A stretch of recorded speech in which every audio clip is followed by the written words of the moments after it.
Today, for the first time in 10 years, I walked through the gates of my parents' house. Thanksgiving. Back when I still lived here, this day was always the most depressing day of the year for me. The dinner table, where families are supposed to gather and reaffirm their love, was, for me, nothing more than a cold tribunal questioning my very own worth. The luxurious house I stepped into after a decade looked exactly the same. Inside me, there was only an icy stillness. And my family's reaction to seeing me again was colder than I had ever imagined. Well, if it isn't Heather. What a shabby outfit. Life in San Francisco must be very hard on you. The first to greet me was my sister Kathy. She looked me up and down as if appraising merchandise and wore an openly scornful smile.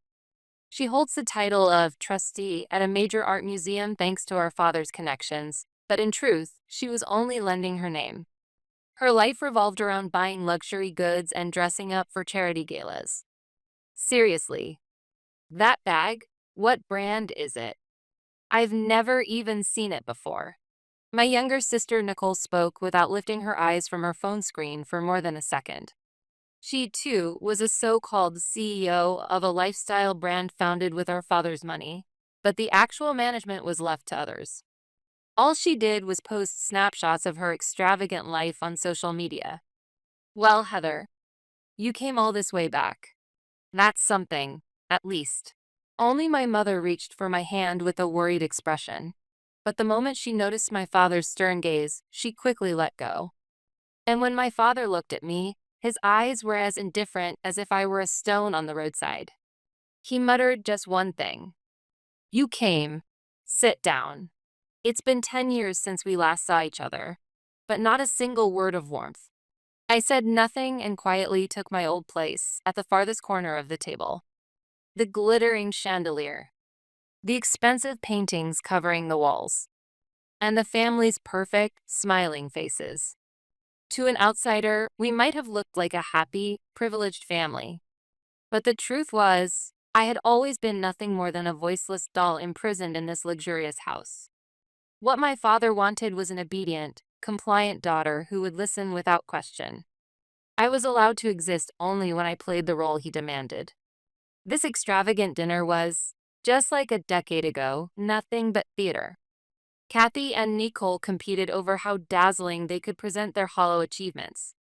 At the museum where I'm a trustee, a famous painter's work was just donated to us. Kathy bragged as if the credit were hers. Look at this watch, my new boyfriend gave it to me.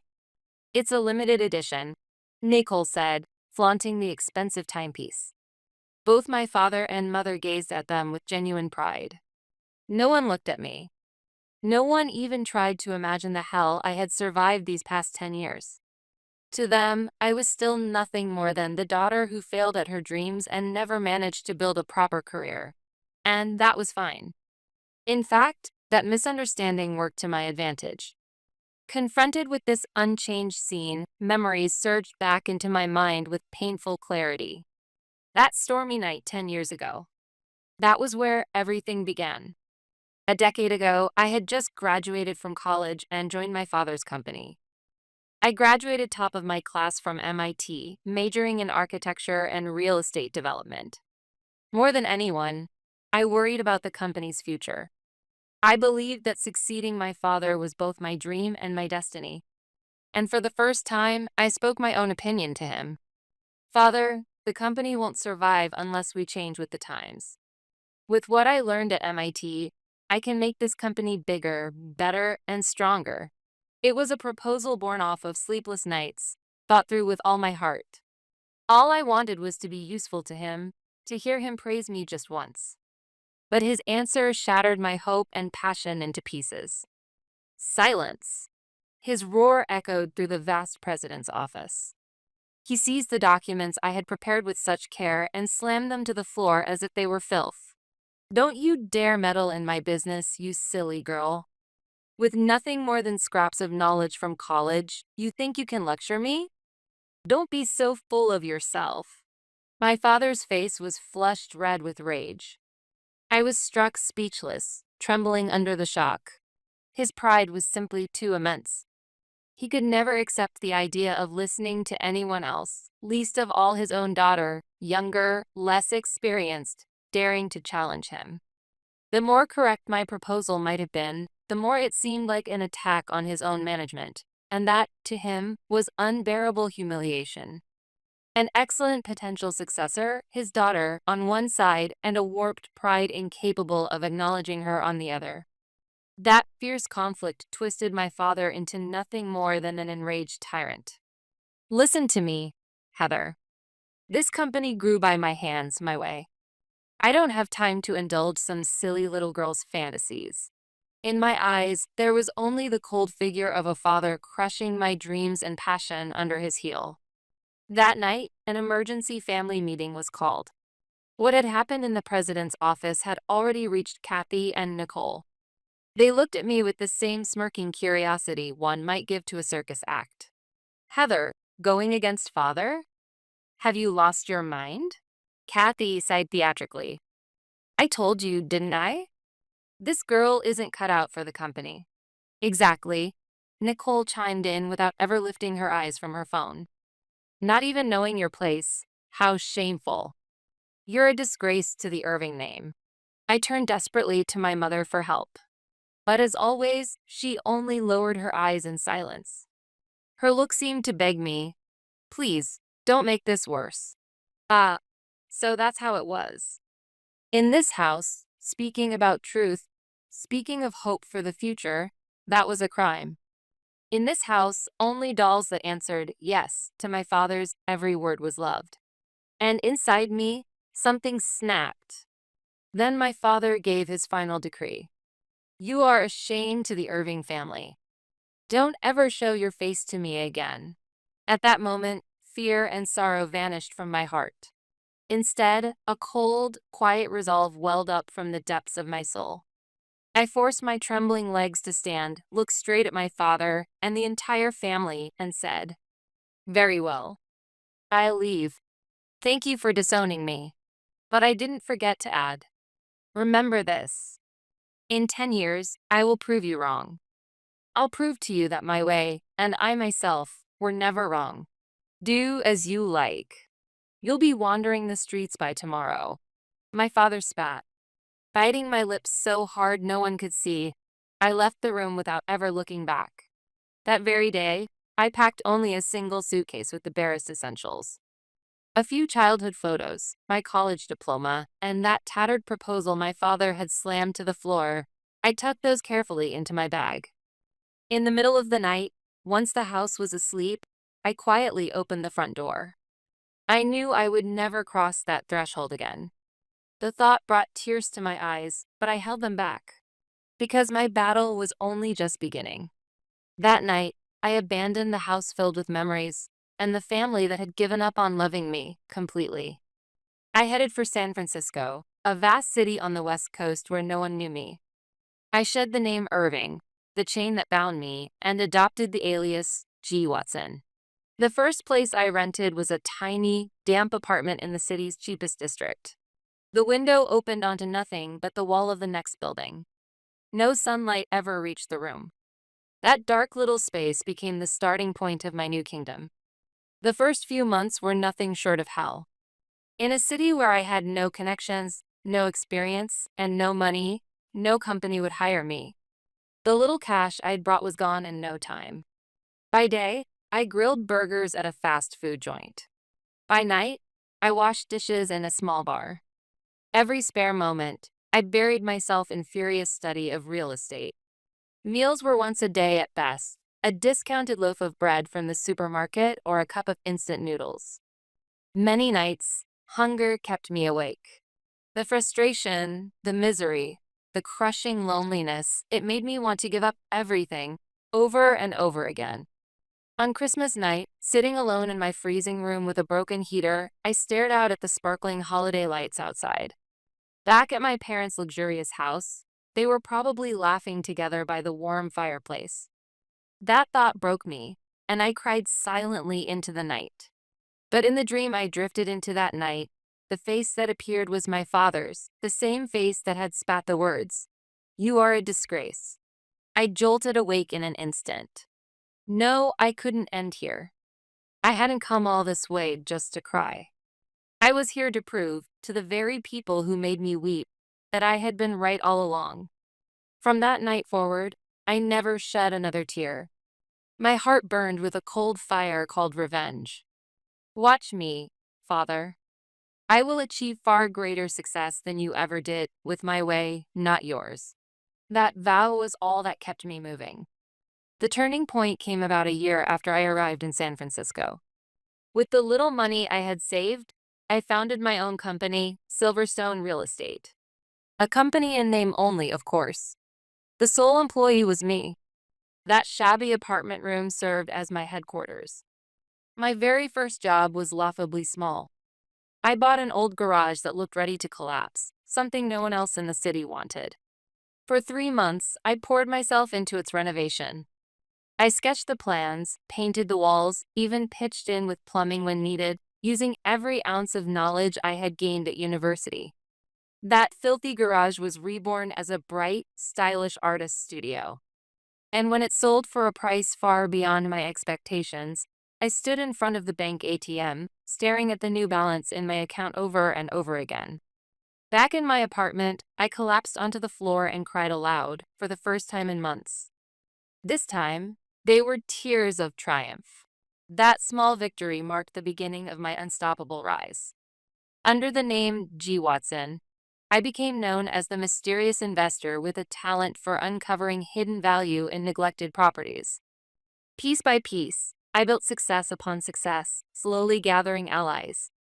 And over 10 years, Silverstone Real Estate grew into a force too large for anyone to ignore. We established offices in a skyscraper overlooking the San Francisco skyline, employing hundreds of people.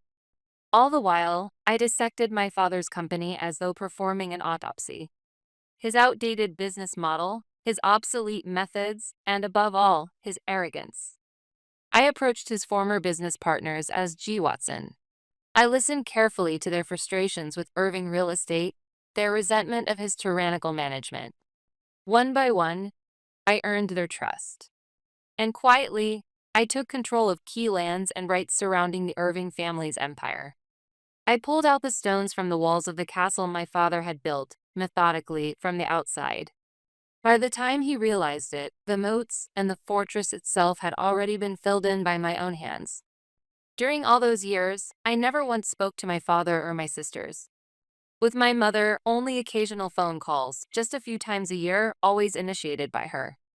Heather, are you doing well? Are you eating properly? Her voice always sounded anxious, tinged with guilt. But I never revealed my success. Oh, I'm doing all right. Running a small company. Nothing special. That was all I ever said, brushing off her questions. Because my plan was far from finished. And then, a few weeks ago, for the first time in 10 years, I received an invitation to Thanksgiving at the family home. I got a phone call from my mother. But her words carried my father's unmistakable command.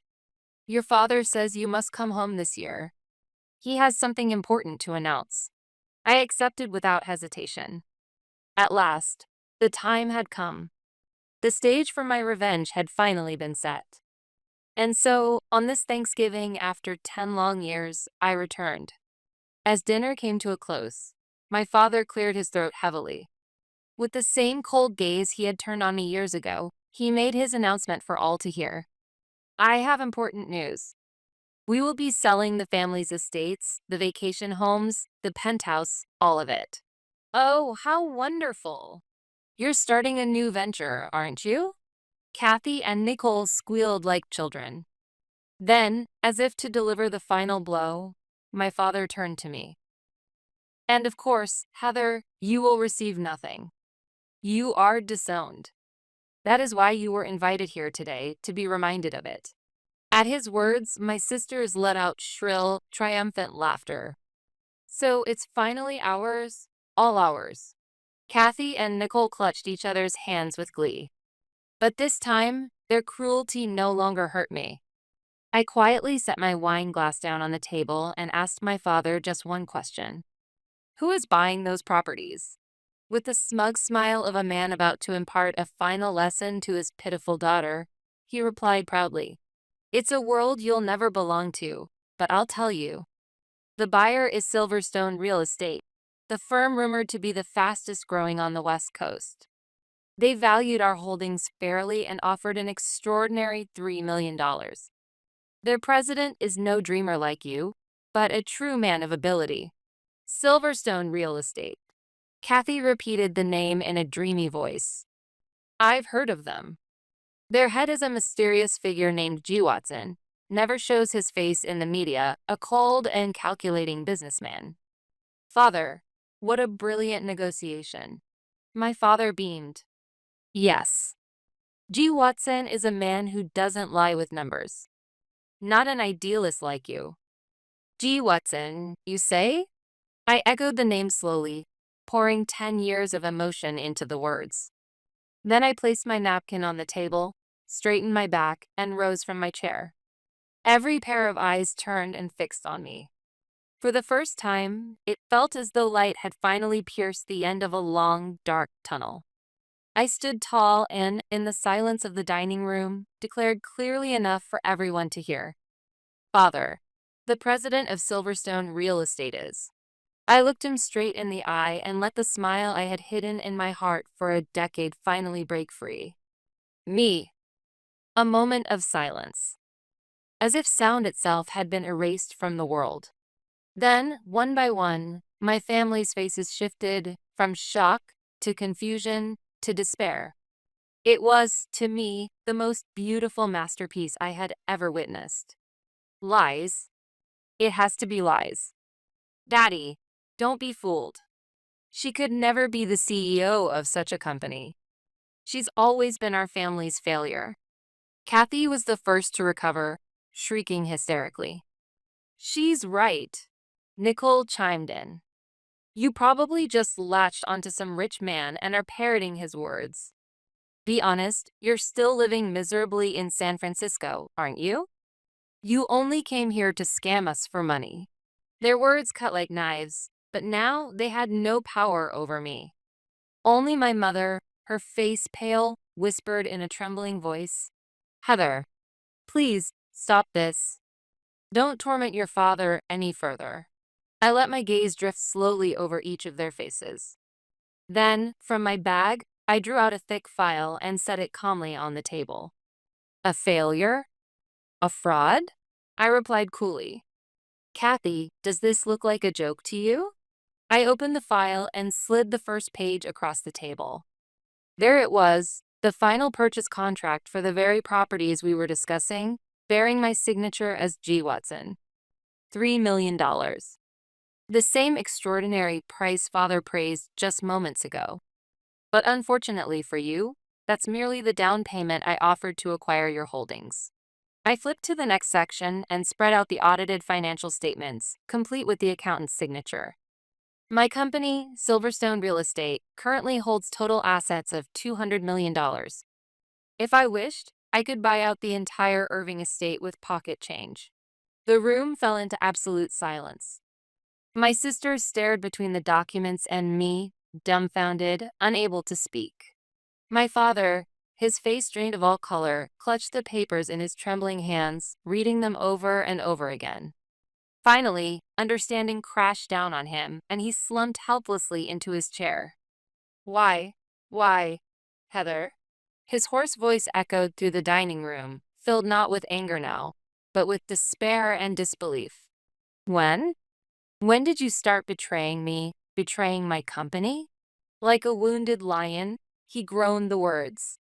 To him, the realization that his empire had been quietly dismantled from within by the daughter he had scorned as a dreamer was a humiliation worse than death. The balance of power had shifted, completely, irrevocably.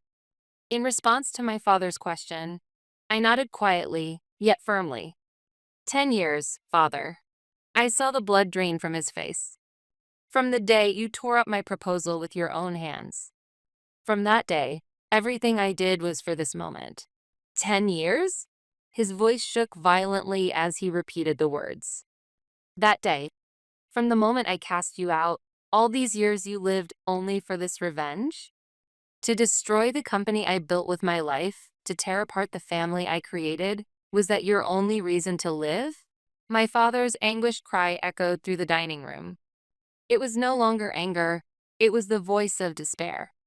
Regret over the mistake of driving out the daughter who could have been his brightest successor. The crushing realization that everything he had built was now in that daughter's hands. His arrogant pride was reduced to dust. Destroy? No, father, that's not it, I answered slowly. I wanted to rebuild. To recreate the place you destroyed, my place. To make you finally see the worth of your daughter, the worth you refused to acknowledge. I looked straight into his eyes, piercing through. I lived these 10 years for only one reason, to hear you say, you were right. Revenge. Kathy spat the word, her voice dripping with hatred. Yes, this is revenge. You deceived us for 10 years, scheming to seize this house. How monstrous are you? My father, too, forced out words through trembling lips. So, Heather, this is what you wanted? To watch your family kneel at your feet? Is that what satisfies you? I met their eyes and answered quietly, but with absolute clarity. Yes. At first, it was. My words made them all catch their breath. In the beginning, revenge was my only goal. To make you regret what you did, to bring you to your knees. I lived every day obsessed with that thought. To build a company greater than father's. To stand in a more dazzling world than my sister. To hold more than my younger sister ever could. That was my only aim. I paused, remembering those long, lonely nights in San Francisco. But then, I realized something. The night I opened champagne in a room overlooking the San Francisco skyline, I told myself this was the taste of victory. But the sound of my own footsteps echoed through that vast, empty space. And I understood. Even if I possessed the world's wealth, if I was alone, it was nothing but a gilded prison. My voice may have trembled slightly. What I truly wanted wasn't money. It wasn't a company. I turned and looked directly at my mother's tearful eyes. I wanted to face my family again. To hear, just once, that my efforts meant something. That your daughter had worked this hard and that you could see it. Finally, I turned back to my father. And from you, Father, I only wanted one thing. One simple phrase. Well done, Heather. You are my pride. For that one phrase, I endured 10 years of hell. It was the raw cry of my soul. This contract can't be undone, I said calmly. But I do not intend to strip you of everything. Father, Mother, you may continue living in the vacation home. As for Kathy and Nicole, I will give you the chance to work in my company. But only if you're willing to cast aside your pride and start from the bottom. It wasn't punishment. It was an invitation, the last and the first to reconciliation. To become a true family. And over the year that followed, things began to change, slowly but surely. My father, drained of all after that night, began to regain a spark when I showed him my grandfather's old business journals, forgotten in the archives. Now, he serves as a special advisor in my company, passing on his hard-earned experience to the younger employees. Kathy and Nicole resisted at first. But with no other path forward, they reluctantly began working for me. Kathy, once a trustee of an art museum funded only by father's donations. Nicole, once an influencer flaunting a lifestyle propped up by Irving wealth. Both of them had lived lives like castles built on sand, unable to stand even a single day without father's wealth and connections. Now, unable to pay next month's rent on their penthouses or leases on their luxury cars, they tasted, for the first time, the harsh reality of the world. To them, I sent an envelope through my lawyer. Inside, employment contracts offering positions as trainees in my company. And so, one day, stripped of pride and pretense, they appeared outside my office, faces drawn, humbled. We'd like to talk. I ushered them quietly into the president's office. Please let us work. Under you. I looked at my sisters for a long moment before I spoke quietly. What I wanted was for you to stand on your own, to know the dignity of carving out a life with your own hands, not leaning on someone else's money or family name. Because you are my sisters, I didn't want you to keep living hollow lives built on illusions. My offer isn't a sweet one. You'll start with menial tasks, grunt work. If you don't perform, you'll be dismissed without mercy. If you have the courage to accept that, then come tomorrow.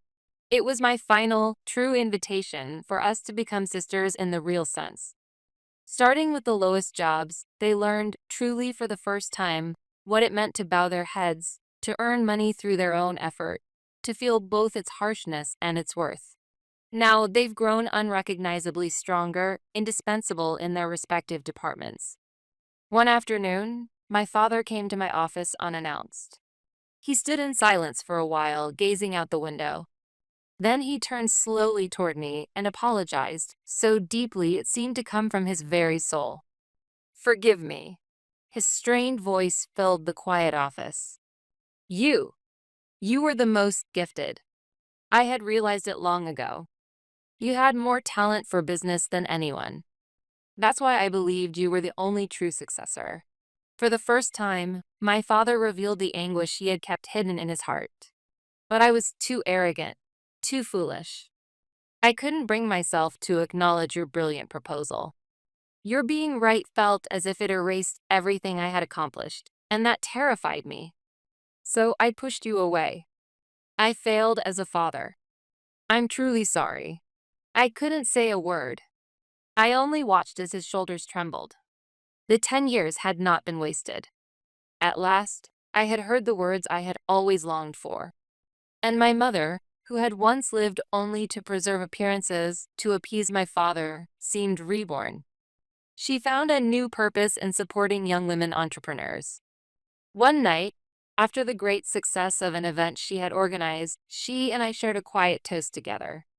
"Mother, your speech tonight was wonderful. Confident, inspiring. I was so proud of you." She smiled shyly, then reached to squeeze my hand. "Thank you, Heather. That there is something I must apologize for." Her eyes glistened with tears. "That night, when you left the house alone, I couldn't protect you. I was too afraid of your father, and all I did was wait for the storm to pass. I failed as a mother. I'm so sorry."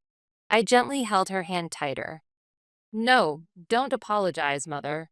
I had always known." Since the day I left, she secretly deposited money each month into my old bank account without Father knowing.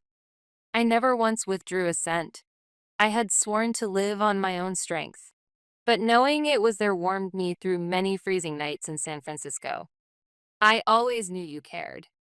I heard it in your voice every time you called. So please, stop blaming yourself. Thank you, Mother. We embraced tightly, neither of us knowing who moved first. Filling 10 years of distance, silently. Success was never the best revenge. It was simply the one ticket to stitch back together the shattered pieces of our family's hearts.